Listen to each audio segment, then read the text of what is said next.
Okay, we're here today in the BMX Centre of Lisburn and the Lisburn Club, the BMX Lisburn Club as it says there. And in part of the winter series, it's the second round already, I think. And we're talking here to Brian Mallon and George Gordon. Now, they both have been sort of professional racing in the time in the 80s. I heard from Brian here, and you have been doing probably the same. And now their kids are also racing as well here. So as you know, I'm a road man and a cyclocross man. Don't know much about BMX. I'm a virgin in it. But I want to try to find a few pointers here. What to do, what not to do, what you can do, and all that. So I'm going to start first with Brian. Brian, tell me a bit about your life story, as you can. Life story. About 1983. Started BMXing for the first time, got a bike bought to me for my birthday and raced the indoor championships at King's Hall it was, wasn't it? Yeah. And I won it, and I went on to riding for Raleigh in the future with George here. Stuck at it for about 6-7 years, had a load of titles behind my name and stuff like that, and that's it in a nutshell. So you're sort of a big shot in the BMX world.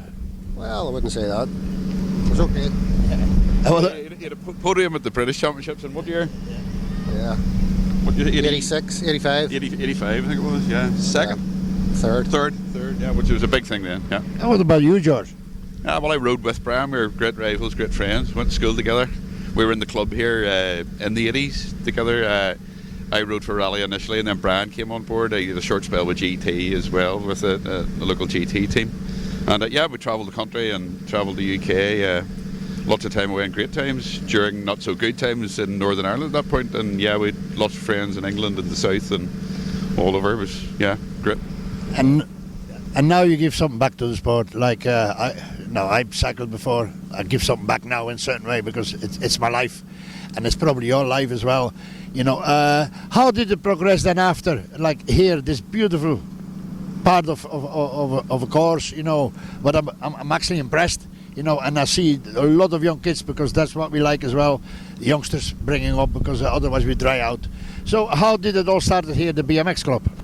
It started here back in 2012. Yeah, well, our friends rebuilt the track in the south, Ratoath. It was the initial track. They're friends of ours from the 80s. You know, we used to travel to Dublin a lot. Sundays racing was in the south, northern races were on a Saturday. So through Facebook, got in touch with them, started travelling back and forwards then, and then I had contact with the council. The site was still here of the old track, but it was lying in rack and ruin. And took us long hard slog for 3 years to convince the council to rebuild, but we kind of designed and rebuilt the place ourselves, and yeah. Where do you get your funding from? Because this costs money. It came from, what was it called? Alpha Fund. Alpha Funding, Alpha Project. Got 50,000 of a grant from the Emmons, and we really had to work hard to make it work. Yeah. £50,000 really, if you look at it.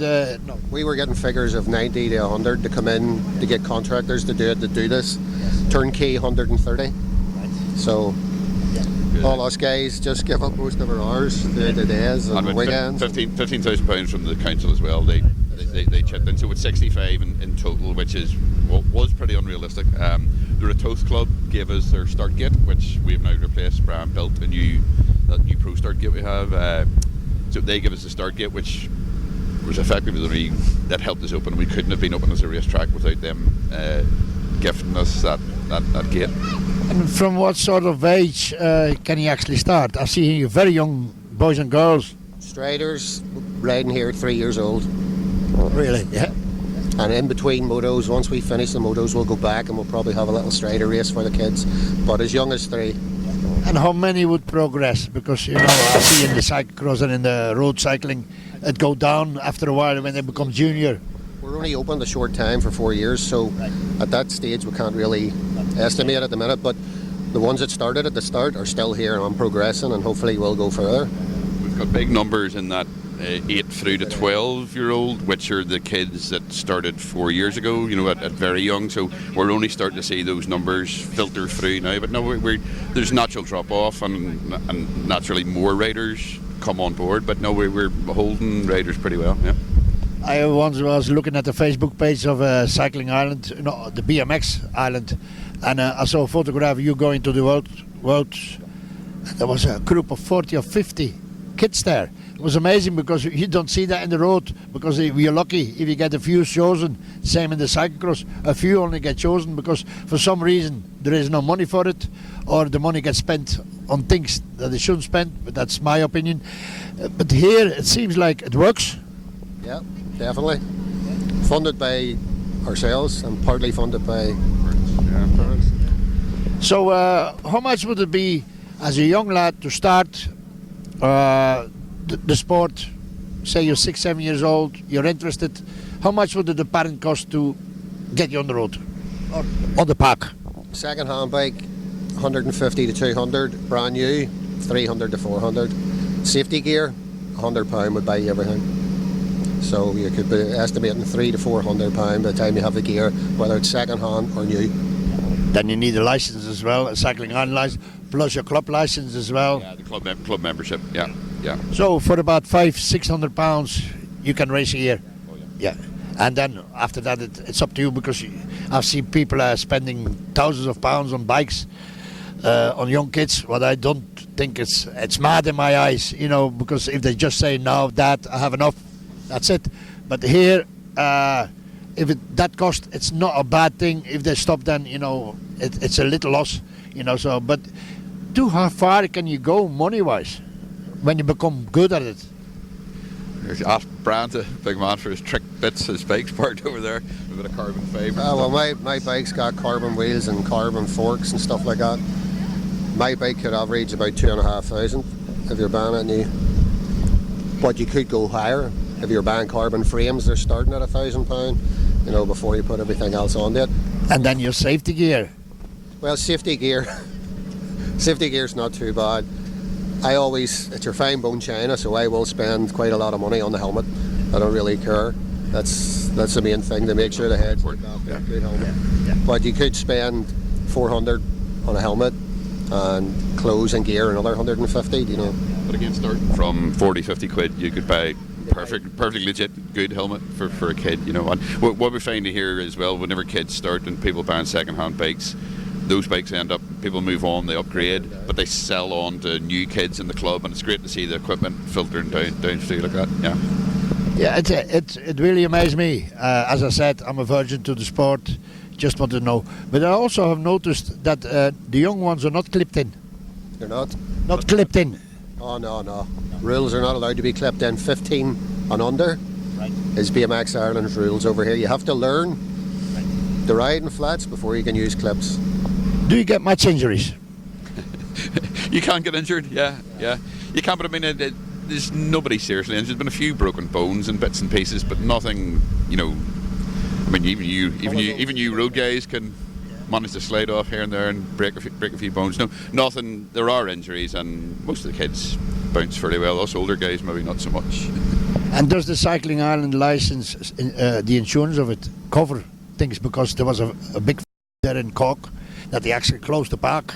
That was because of the insurance reasons. They actually said there was not such an insurance exist in Ireland, but suddenly it's open again. They must have Cycling Ireland went in and tried to sort it out, and I think it's a bit sorted now. But it's very difficult. We're most of the BMX tracks in the UK and in Ireland are fenced off. We have a lease here at Lisburn. We have the site leased from the council. It's pretty unfortunate that it's not open to the public 24/7, but it's just how it is with insurance, and I think that's possibly a part of the problem in Cork, that it's in an open park. The club and Cycling Ireland Insurance trying to cover that as an open venue that anyone, not just a club member, can use. So yeah. And how many clubs are there in Ireland? I would say 1, 2, 7, I think. 7 in total. I know of the Lucan one. I know the Rat Girl is there. Cortown, Cork. Yes. With 3 clubs up here, we have Larne, Belfast and Lisburn, but we have the only track in the north. Right. So which hopefully will change. Yeah. And how many members would that be in total then? For the whole of the sport, or from the whole of the sport? Yeah. But last year we had what brand? We had registered 150. Ride pass? No, for here. Total today I checked that we have 85 members. Yeah. The other clubs in the south probably not so much. With us being the only club in the north, we'll be naturally the bigger club. Numbers at Belfast are probably 20 to 30, and the Larraguys maybe about a dozen. Does the Belfast club has a park as well? No, they have no. They use the race here, right? Is there a difference if it's an open race or is it a club race? Like here? No, it's open to our club races are open to all the clubs. Yeah. We have an unlimited ride pass, they call it here. So the other clubs can come and take out an unlimited ride pass, and they're welcome to ride all club races. And I've seen as well, you have catering as well. The hamburgers get sold and a few soft drinks and things like that. After a hamburger, are you? Oh yes, and hopefully we get it free because I don't have any money with me. But anyway, that's my trick. I always get coffee free as well. But that's okay. So I just get the sign here that we're gonna have to stop. Thank you very much, lads. It got me a little bit of insight. And I promise we be back.